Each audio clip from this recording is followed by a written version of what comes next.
Okay, so now we'll talk about the another important test in this category, that is a paired sample t-test या paired t-test भी हम इसको बोलते हैं. Now, if researcher want to compare the two sets of values of the same sample, है ना, like pre-test, post-test, okay?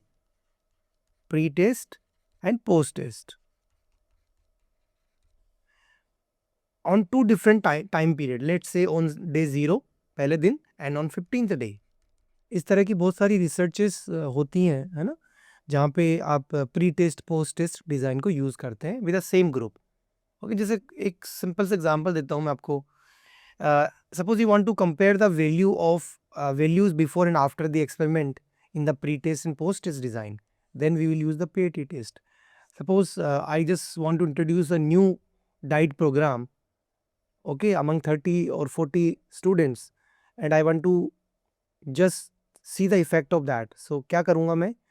Before starting the intervention, I will check their baseline data. I'll take a baseline information like body weight ले लूँगा या कुछ और parameters होंगे.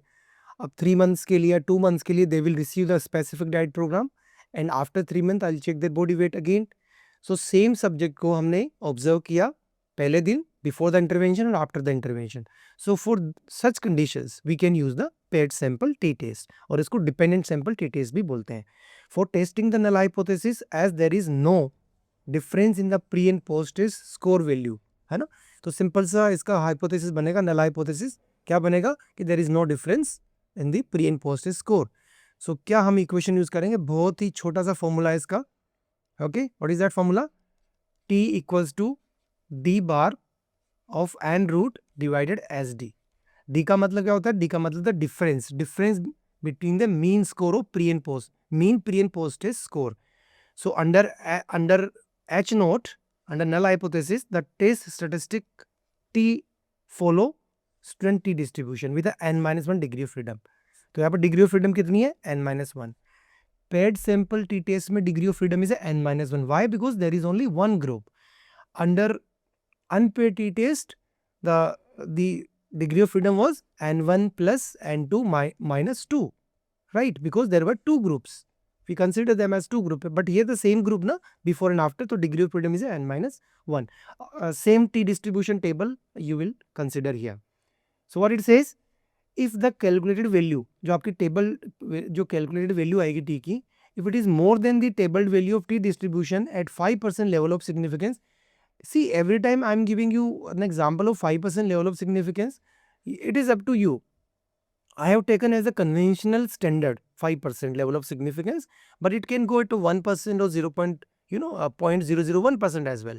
So 5% level of significance at n-1 degree of freedom, we will reject the null hypothesis, otherwise we will accept it.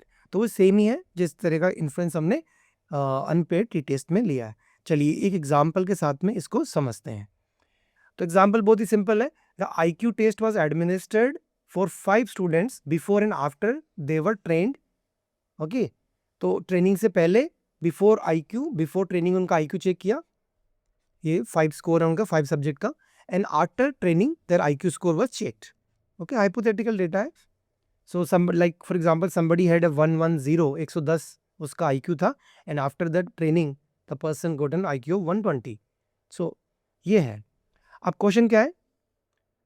Test whether there is any change in the IQ alter the training program. क्या ये training programme effective रहा? क्या training programme से उनकी IQ में changes आए? This is what we need to test. No again यहाँ पे तो आपको बोल देंगे कि अप्लाई दी टी टेस्ट और अब apply the paired sample t test, but exactly the question ऐसे आएगा.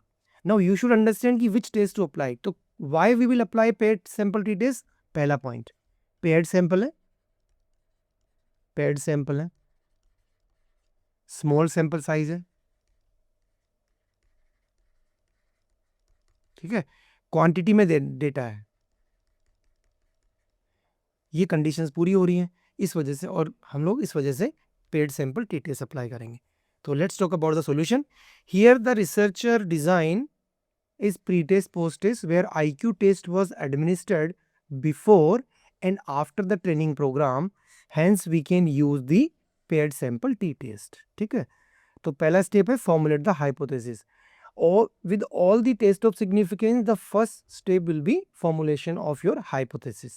और वो भी क्या बनाएंगे, नल हाइपोथेसिस। तो क्या बना हमारा, there is no difference in the IQ, I mean I, इसको और बेटर बना सकते हैं, जैसे हम लिखेंगे मीन IQ स्कोर, ऐसे भी लिख सकते हैं ना, there is no difference in the mean IQ score of student before and after the training programme.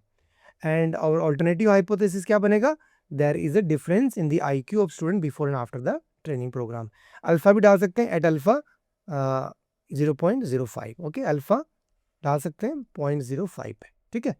चलिए सबसे पहले क्या करेंगे, डेटा हमारे पास आ गया है, तो अब हमारा फॉर्मूला क्या बोलता है उस पर आते हैं। फॉर्मूला आपका बोल रहा है, 1 सेकेंड,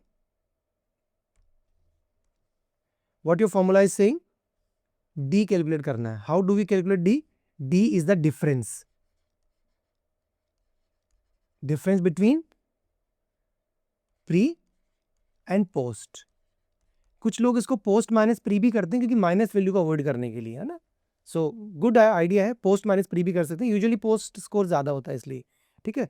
तो ये डी हो गया, एन तो सैंपल साइज होगा। अब एस डी कैलकुलेट करना है आपने, तो एस डी कैलकुलेट करने के लिए क्या करना पड़ेगा, एस डी का फॉर्मूला क्या है, s d equals to summation x minus x bar square divided N minus 1 of under root. तो आपको ये करना है, ये कैलकुलेट करने के लिए आपको ये करना पड़ेगा। अब यहाँ पे इन दिस पर्टिकुलर केस जो आपका x माइनस एक्स बार है वो ऐसे बनेगा, S D, D minus D bar, difference का कैलकुलेट करोगे आप, डी बार कैलकुलेट करोगे तो आपका जो एस डी बनेगा पेड सैंपल के लिए वो ऐसे बनेगा, summation D minus D bar square divided N minus 1 of under root. Same ही चीज है बट यहाँ पे डिफरेंस को हमने कर लिया। चलिए एग्जाम्पल पे आते हैं। तो सबसे पहले calculate the mean and S D of the data. तो कैसे कैलकुलेट करेंगे, तो डी बार कैसे आएगी, समेशन डी डिवाइडेड एन, ये आपका डी बार बनेगा, ओके। तो आपका जो मीन बनेगा वो बनेगा mean equal to summation d and divided n, d क्या है, डिफरेंस। चलिए देखते हैं कैसे बनता है। 110 माइनस 120 किया तो आपको वैल्यू मिल गया D Y minus X. Y minus X किया because we just wanted to have the value in a plus only. आप ऐसे भी करेंगे तो भी कोई प्रॉब्लम नहीं है। तो 120 माइनस 110 तो 10 आ गया, 120 माइनस 118 माइनस 120 तो -2 है, 125 माइनस 123 तो 2 है, देन 4 देन 5।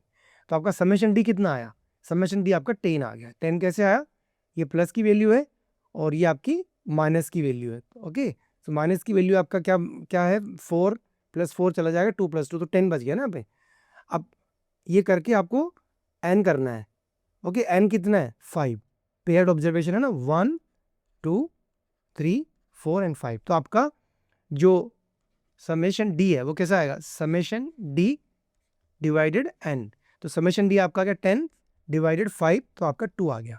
तो as you can see here ये आपका पहला वाला पार्ट कंप्लीट हुआ। तो बिफोर IQ लिखा हमने, आफ्टर IQ लिखा, then we have done calculated the d, d is the difference. अब आपको डी पता चल गया, डी तो ये हुई है, डी बार पता चल गया, डी बार इज ए 2, तो डी माइनस डी बार करेंगे, ओके। तो डी इज ए 10, ओके। अब 10 माइनस 2 करेंगे, 2 माइनस 2 2 माइनस 2 4 माइनस 2 4 माइनस 2, सो 10 माइनस 2 करेंगे तो 8 आ गया, 2 minus 2 minus minus will become a plus value, तो ये बिकम 4। ये आपका जो है ये 0 बन गया क्योंकि ये प्लस में है और ये माइनस में है, तो 0 आ गया। ये आपका 4 माइनस 2 तो 2 रह गया यहाँ पे, और यहाँ पे माइनस में 4 है, प्लस माइनस में भी 2 है, तो एक बिकम है 6। ये आपका बन गया। अगला आपने क्या करना है, क्योंकि आपका फॉर्मूला क्या बोल रहा है, समेशन डी माइनस डी बार, तो आप इसको मल्टीप्लाई करेंगे, समेशन डी माइनस जो स्क्वायर कर लेंगे। सो 8 × 8 64, 4 × 4 16, 0 2 × 2 4 एंड 6 × 6 इज 36। सो ये आपका जी ये बन गया 120। So as you can see your summation D minus D bar square is equal to 120, that become your 120, ठीक है। ये आपका बन गया। अब आपने क्या करना है, इसको डिवाइड करना है n माइनस 1 के साथ में। n कितना है, that is 5 minus 1, under root तो चल ही रहा है, ठीक है। सो आपको ये वैल्यू ऐसे आएगी। सो आपने ये बनाया, देखो यहाँ पे एस डी का 120 is this, okay, that is D minus D bar square हो गया। उसके बाद में 5 माइनस 1 अंडर रूट कर लिया। तो जब आप इसका अंडर रूट करेंगे तो finally you will get your standard deviation. Standard deviation value कितना हो गया, 5.47। हमने इतना सब कुछ क्यों किया, क्योंकि हमारा फॉर्मूला ये बोल रहा है कि जो हमने एस डी कैलकुलेट करना है ना, एस डी ये वाला पार्ट, इसको कैलकुलेट करने के लिए ये अप्लाई करना पड़ेगा। तो इसके लिए आपको ये d, then d minus D bar, then d minus D bar square, ये 3 कॉलम ऐड करने पड़ेंगे and you to work on these 3 columns. ठीक है, चलिए अब आपका ये यहाँ पे फॉर्मूला आ गया। अब आप इसको इक्वेशन को इसमें अप्लाई करो।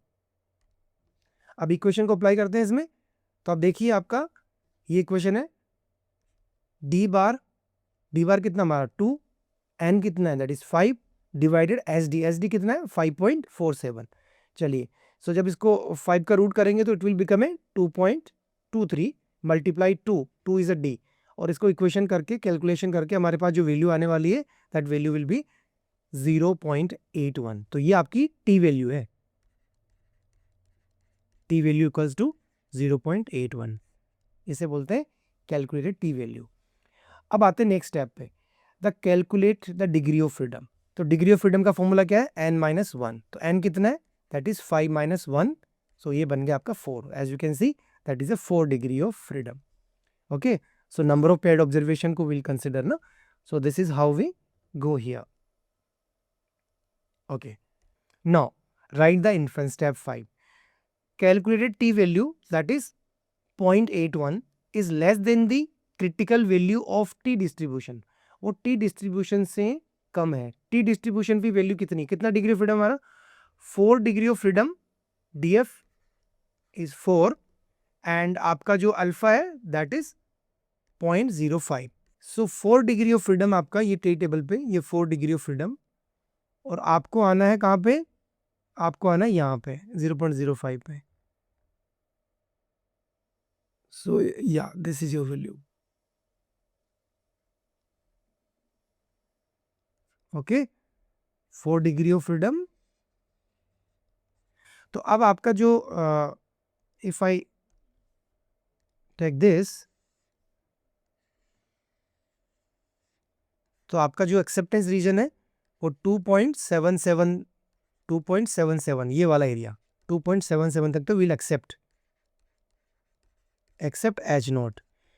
ओके, तो ये इसके अंदर है ना, 0.81 कहाँ आएगा, वो उसके अंदर ही आएगा, यहाँ तो जा नहीं रहा है। तो we will accept the null hypothesis and will conclude that there is no difference in the IQ before and after the training programme. उनकी आईक्यू में कोई डिफरेंस नहीं है। तो this is how do we calculate paired sample t test. अब last में इसकी बात करते हैं कि इसके क्या अजम्पशंस हैं, because all these test follow certain assumptions. So पहला पॉइंट है dependent variable must be continuous quantity में होना चाहिए, इधर इंटरवल और ratio scale. The observation are independent to one another, ये तो नहीं डिपेंडेंट होते हैं, सॉरी ये is a dependent. Okay, then dependent variable should be approximately normally distributed. So normal distribution एक कॉमन अजम्पशन है फॉर ऑल पैरामेट्रिक टेस्ट, तो वो भी होना चाहिए। The dependent variable should not contain outliers. Outliers का मतलब जैसे इन दिस एग्जांपल आप देखेंगे कि 110 से स्टार्ट हो रहा है 125, अगर मान लो ये किसी की 200 होती तो this 200 would be consider as outlier. तो उस केस में आपको ये टेस्ट नहीं अप्लाई करना चाहिए। That is one assumption. Observation must be paired observation होना चाहिए as you can see before and after, और there must be 2 groups. Okay, at least 2 groups होने चाहिए। उसके बाद में as you can see here ये एसपीएसएस का एक स्क्रीनशॉट है, how to do analysis, how to calculate T test in SPSS. तो सबसे पहले you go to the analysis part, उसके बाद में you will go to the compare means. As you can see here in compare means, as you can see here आपके पास option होगा one sample T test भी जो मैंने आपको बताया है, that you can go. If want to apply independent T test here you can apply, and paired sample T test you can apply here. So यहाँ पे analysis, compare means and then you will find your test. उसके आगे आगे भी कुछ option होंगे that you can just provide the data and you can calculate that. So with that we complete the paired sample t test. दोनों ही test जो हमने टी टेस्ट कैटेगरी में 3 टेस्ट डिस्कस किए हैं, one is t test for single group, second is a t test for 2 groups. in under 2 groups we have discussed about for independent sample that is unpaired t-test, and for dependent sample that is a paired sample t-test. independent sample t-test कब apply करना है, जब आपके पास 2 group हो like experimental control group which are independent to each other। Paired sample t test कब apply करना है? जब आपके पास में पेयर्ड सैंपल हो, मतलब like before and after type of research, तो you can go for this. तीनों ही टेस्ट हैं जो पैरामेट्रिक कैटेगरीज में आते हैं, तो certain assumptions we need to follow.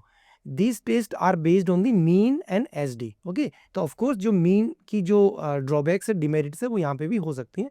Usually we assume that to apply the this kind of test, t test, हमारे पास डेटा जो है क्वांटिटी में होना चाहिए और नॉर्मल डिस्ट्रीब्यूशन होना चाहिए। ओके, और स्मॉल सैंपल साइज पे ये टेस्ट अच्छे से काम करते हैं। So that is all about the t test. Okay, now next we will talk about the another important test, that is ANOVA, that is analysis of weight. Hello students, अब बारी है आज के ज्ञान की।